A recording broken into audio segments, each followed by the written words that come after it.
اختي، ننصحك واحد النصيحه اللي ما غينصحك حتى شي واحد.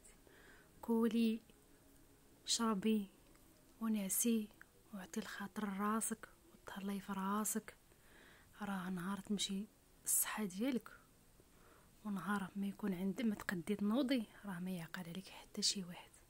تهلاي في راسك الا عندك صحيحتك، وكولي وشربي ونعسي وارتاحي وعطي الخاطر راسك، ما تعصبيش. راه ملي كتعصبي وتهملي راسك راه كتكبري قبل الوقت، وهذا الزمان راه ماشي ديال هكاك تعملي راسك وتخلي راسك وتعصبي راسك.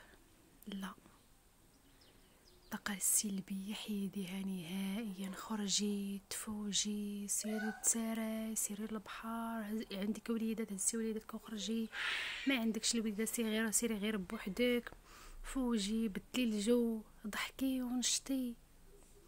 غير واحد الحاجه ننصحك، ما تبقايش تعاودي الاسرار ديالك لاي واحد، وما تبقايش تعاودي المشاكل ديالك لاي واحد. عندك مشاكل، عندك اي حاجه خايبه ولا زوينه في الحياه ديالك، ما تعاوديها لحتى شي واحد.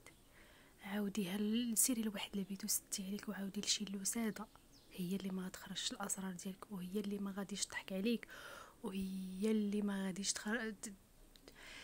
يجي واحد النهار وتخرج الهضره ديالك. هاد الوقت كديري الصحابات كتعاودي ليهم وفي الاخر كيضحكوا عليك، كيخرجوا الاسرار ديالك. ننصحك اختي ولا خويا، تهلاو في صحيحتكم. راه نهار تخليكم صحيحتكم راه ما بقى حتى شي واحد وما كاين اللي غيعقل عليكم نهائيا. فوجوا، ضحكوا ونشطوا ولوحوا الهم اللور. ما عمرك تهزي الهم لشي واحد ولا تكبري لشي واحد القيمه.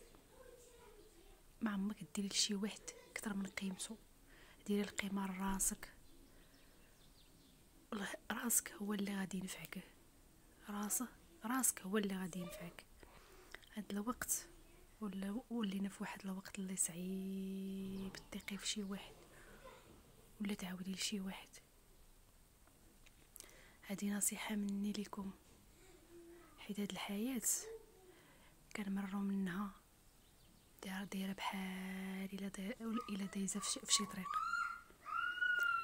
ايوا هادشي اللي كاين. اللي عجبتكم هاد الحكايه اللي قلت لكم ما تنسونيش من لايك فضلا وليس امرا. الله